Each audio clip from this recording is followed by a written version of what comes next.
Bonjour à toutes et à tous, moi je suis Katalin Volkonovic, vous êtes à l'écoute de Moldova Zoom RFI. Aujourd'hui nous avons le plaisir de recevoir son Excellence Madame Dominique Vag, l'ambassadrice de France en République de Moldavie. Madame l'ambassadrice, merci d'avoir accepté notre invitation. Bonjour et merci de m'avoir invité. La première question pour vous, c'est vous avez pris vos fonctions à Chișinău à l'automne 2024 et dans un contexte quand les relations bilatérales étaient déjà en plein essor. Quels sont concrètement 2 ou 3 objectifs mesurables que vous souhaitez atteindre au cours de 12 prochains mois afin de transformer ce rapprochement inédit en projet tangible pour les citoyens? Eh bien, je suis venue aujourd'hui à Balți pour rendre visite au lycée Mihai Eminescu et remettre un certificat, le label France Éducation. Je souhaitais, pour la rentrée scolaire, pouvoir rencontrer les professeurs et les élèves. Donc, si vous m'interrogez sur les objectifs principaux de l'ambassade, je pense que nous avons toujours, avec la Moldavie, un objectif important dans le domaine éducatif et dans l'enseignement supérieur. Dans l'enseignement supérieur, l'université La Sorbonne va ouvrir un premier diplôme en droit à l'université d'État de Chișinău et nous souhaitons aller plus loin dans la coopération bilatérale entre universités. C'est pourquoi l'Alliance française de Moldavie a lancé un appel à projet jusqu'à la fin de ce mois qui propose aux universités moldaves et françaises de nous proposer des projets.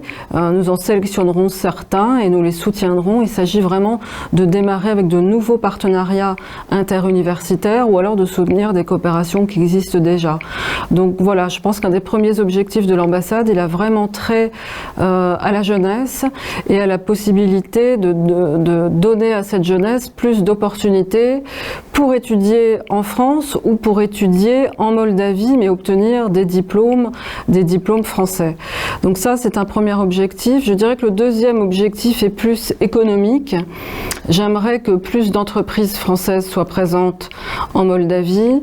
Alors, ces dernières années, nos relations commerciales se sont accrues. Il y a aussi un peu plus d'investissements français en Moldavie. Je pense qu'on peut aller plus loin. Je pense que les entreprises françaises peuvent être plus présentes. Aujourd'hui, la France est le 8e investisseur en Moldavie, mais je pense vraiment qu'on peut faire plus. Alors, le plan de croissance de l'Union européenne va certainement y aider, puisqu'il vise à financer la construction d'infrastructures.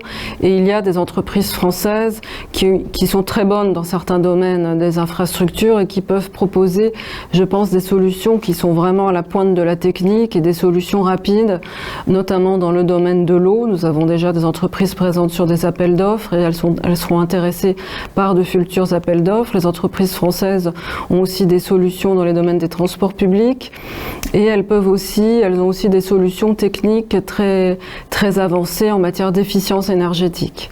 Donc ça, je pense que ça peut être un deuxième objectif pour l'ambassade de France. Ce qui me rend aussi très contente, c'est que à Chișinău, on nous a demandé, la France est un grand pays de culture et de patrimoine, et à Chișinău, on nous a demandé de travailler dans le domaine du patrimoine. Donc ça va être un premier projet pour faire venir des experts français, vraiment les meilleurs experts que nous avons dans ce domaine, et nous allons commencer à travailler sur 2 villas, les villas Herța et Klingman, qui sont emblématiques dans la capitale.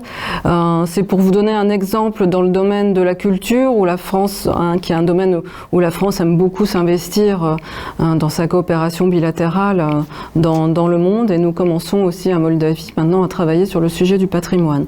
Cela dit, beaucoup a été fait entre la France et la Moldavie juste avant mon arrivée, puisque nous avons conclu cet accord sur les échanges de permis de conduire, qui est important, je pense, aussi bien pour les Français en Moldavie que pour les Moldaves en France. Donc c'est un accord qui est en cours de ratification. Et depuis mon arrivée, nous avons négocié et fini de négocier, achevé la négociation sur un accord en matière de sécurité sociale qui va être aussi important pour les Moldaves et pour les Français, pour nos 2 communautés expatriées dans l'un ou l'autre pays, puisque là aussi, quand cet accord aura été ratifié des 2 côtés, il permettra de reconnaître les années de travail des Moldaves en France et des Français en Moldavie, ce qui permettra à nos populations de demander beaucoup plus facilement leur droit à retraite. Votre Excellence, en mars 2025, Chisinau et Paris ont annoncé une accélération de la coopération, notamment à travers la visite de la présidente Maia Sandu à Paris et la signature d'un nouveau protocole de coopération entre nos ministères d'Affaires étrangères. Quels mécanismes opérationnels, groupes de travail, calendrier, indicateurs garantiront que ce protocole se traduise en résultats concrets dans l'éducation, la culture et les échanges académiques? Alors, l'accord auquel vous faites référence est un accord entre les deux ministères des Affaires étrangères qui signifie en réalité que nous allons nous parler plus régulièrement et nous consulter plus régulièrement, soit en bilatéral directement entre les fonctionnaires des deux ministères, soit aussi dans les enceintes multilatérales aux Nations Unies ou à l'OSCE ou dans toute enceinte multilatérale où les Français et les Moldaves sont à la fois présents. Et l'idée, c'est de nous consulter sur les grands sujets politiques et stratégiques du moment, sur les sujets qui préoccupent nos deux diplomaties. Donc c'est un accord entre deux ministères. Mais cela dit, il existe, nous avons déjà plusieurs enceintes de discussion et de coordination. Donc vous m'interrogez sur l'éducatif en particulier. Nous avons un comité de pilotage déjà depuis des années entre le ministère de l'Éducation ici, l'ambassade et un certain nombre d'autres acteurs. Un lycée à classe bilingue est représenté, l'Alliance française est représentée. Donc ce comité de pilotage, nous essayons de le tenir une fois par an.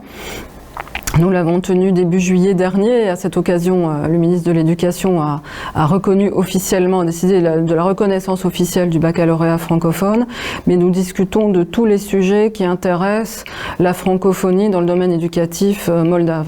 Donc ça, c'est un des formats de discussion que nous avons, si vous voulez.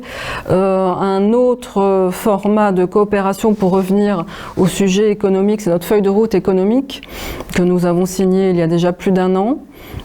Et nous avons mis en œuvre déjà un certain nombre d'actions qui étaient prévues, notamment au printemps, au mois de mars, puisque nous avons organisé à Paris un forum pour les investissements, où étaient présents aussi bien des entrepreneurs et des ministres moldaves que beaucoup d'entreprises françaises, puisqu'il y avait 200 représentants d'entreprises françaises.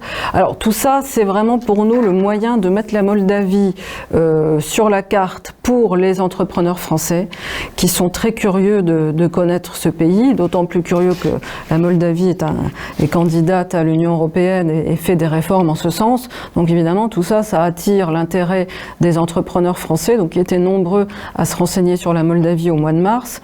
Nous travaillons sur la visite maintenant d'entrepreneurs français en Moldavie.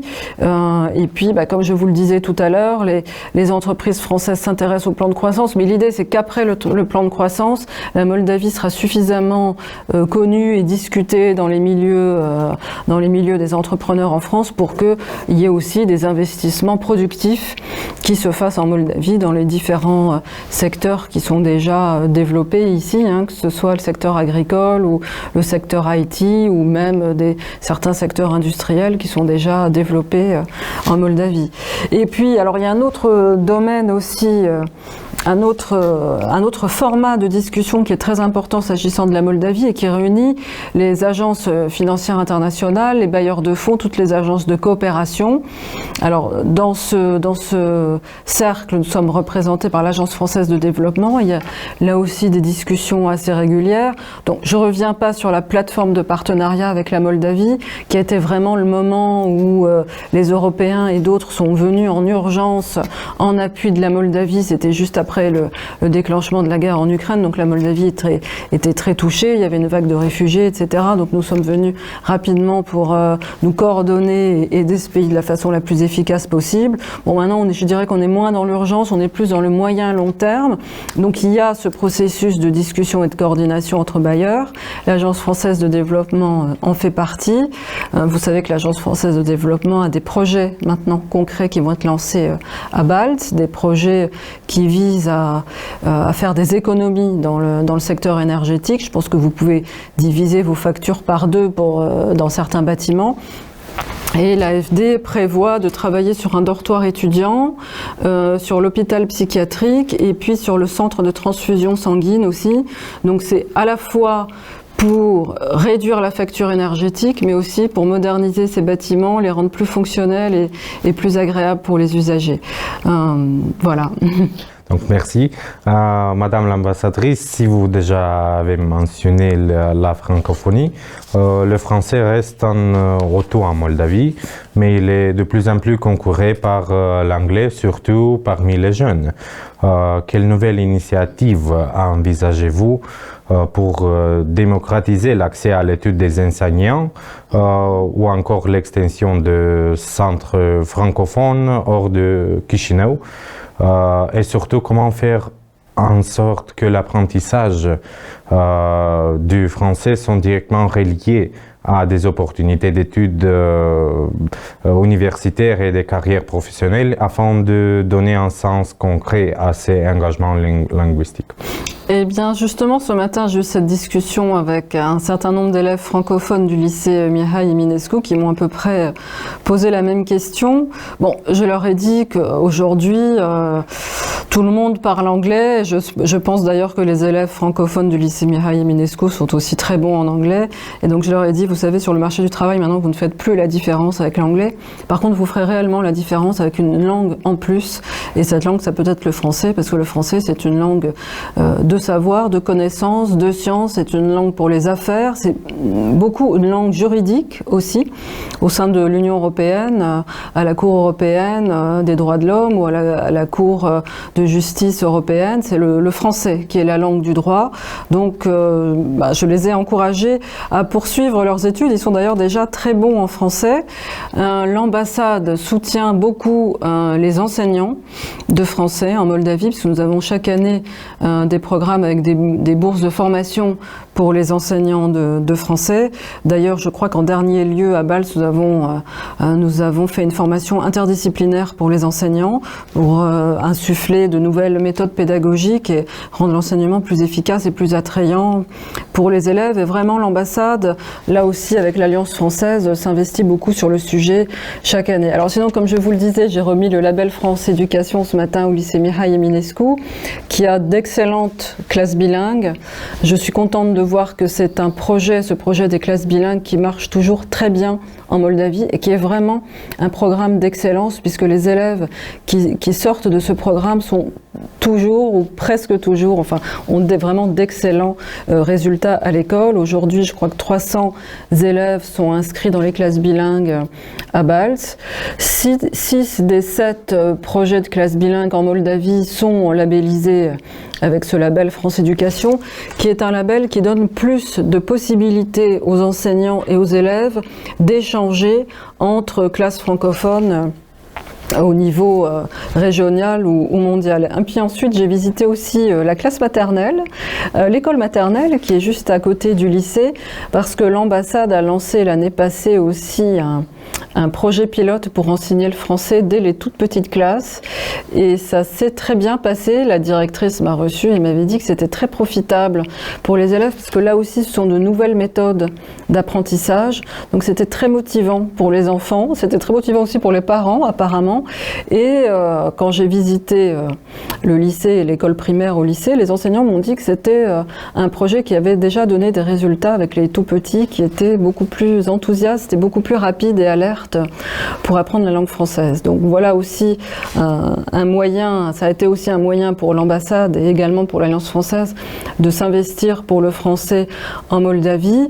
Et je voudrais ajouter aussi, puisque vous m'avez posé la question de l'emploi, je voudrais ajouter que nous avons lancé maintenant une plateforme sur Internet pour les alumni. C'est un projet de Campus France, de l'agence Campus France. Donc le projet existe déjà sur Internet, mais nous allons faire le lancement officiel les 8 et 9 octobre au moment du salon des formations francophones et de l'employabilité à Chisinau. C'est une plateforme alumni pour les alumni moldaves, c'est-à-dire pour les anciens étudiants moldaves en France pour que les nouveaux prochains étudiants moldaves qui partent étudier en France puissent facilement poser des questions et dialoguer avec les anciens. Donc ça leur permettra de se contacter et d'être en réseau entre anciens et nouveaux étudiants moldaves en France.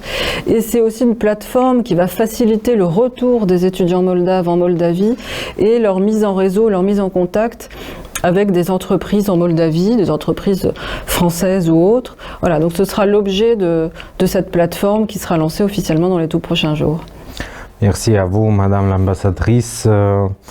Comment la coopération culturelle et médiatique franco-moldave peut-elle contribuer à renforcer la résilience de la société moldave?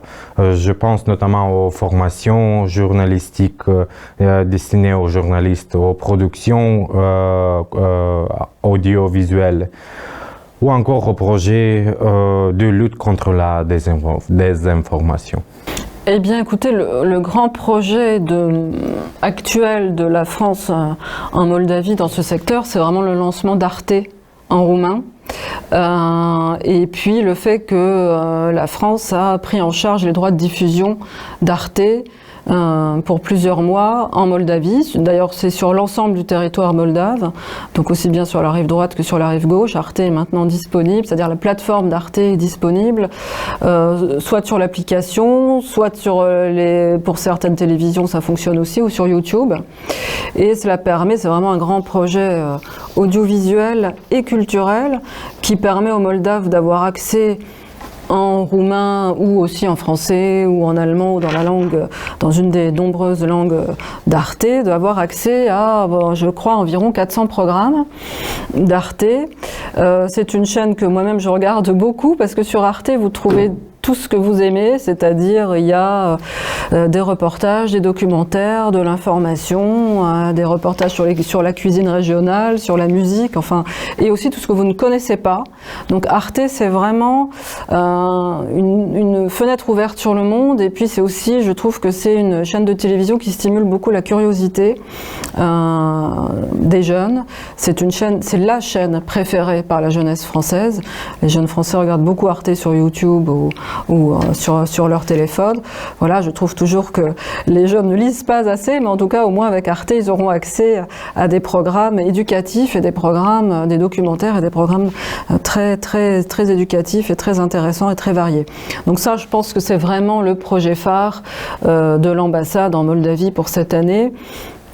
Cela dit, nous allons aussi commencer de nouveaux projets en direction des journalistes et en particulier du journalisme d'investigation, et je rends d'ailleurs hommage au travail fait en Moldavie par certains journalistes qui investiguent très sérieusement aussi bien les élections comme on l'a vu encore récemment que les cas de corruption ou tout cas utile qui intéresse les citoyens moldaves, et nous avons déjà des financements en ce sens, et nous allons lancer soit de nouvelles formations, soit de nouvelles sensibilisations des journalistes. Je crois beaucoup au rôle des journalistes dans la démocratie. C'est vraiment vous et vos pairs qui exposez les faits, qui replacez les faits dans leur contexte aussi. Donc votre rôle est vraiment majeur, à condition bien sûr que le journalisme s'effectue avec des critères déontologiques forts, aussi avec une transparence en matière de propriété des médias. Enfin, il y a tout un tas de critères et de principes qu'on connaît bien. Voilà, donc l'ambassade travaillera aussi en ce sens et aidera à financer les médias indépendants, les médias qui veulent vraiment faire de l'investigation en Moldavie. Merci. Madame l'ambassadrice, enfin, quels sont les projets culturels emblématiques que vous avez inscrits à l'agenda pour 2025 et 2026? Eh bien, il y a des projets culturels qui reviennent un peu chaque année, que vous connaissez bien. La journée de la francophonie, qui est toujours préparée avec le réseau éducatif. Il y a aussi habituellement la semaine du film francophone, qui est aussi préparée avec les acteurs et le réseau de l'industrie cinématographique moldave. J'ajoute d'ailleurs sur ce point, relativement au lancement d'Arte, que notre souhait, c'est aussi qu'il y ait des productions moldaves qui soient diffusées sur la chaîne Arte et diffusées à l'ensemble des des téléspectateurs en Europe. Voilà. Dans le domaine culturel, nous avons d'autres projets. Souvent, nous avons des projets avec la musique. Nous soutenons la musique classique, la chanson française. Et ça aussi, ça intéresse toute la Moldavie. On essaye d'être présent partout. C'est un des rares projets que nous avons aussi sur la rive gauche. Je suis moi-même une amoureuse de la musique, donc je pense que la musique est bien sûr un langage universel et qu'il est possible de s'entendre et d'écouter de la musique et de sentir une convergence sur des activités culturelles partout et dans tous les contextes. Mais depuis mon arrivée en Moldavie, je me suis aussi rendu compte qu'il y avait un réseau de la mode moldave, notamment à Chișinău, avec des créateurs très intéressants. J'ignorais ça avant de venir, et en juillet dernier, nous avons aussi invité 3 jeunes créateurs moldaves à participer à un concours à Paris. Donc tout ça pour dire que l'ambassade est très ouverte à de nouveaux types de coopération aussi dans le domaine des industries culturelles et créatives avec les jeunes moldaves. Madame l'ambassadrice, merci beaucoup d'avoir partagé avec nous vos réflexions et vos perspectives. Nous vous souhaitons plein succès dans la réalisation de vos projets et espérons vous retrouver à bientôt. Merci d'avoir été avec nous sur Moldova Zoom RFI.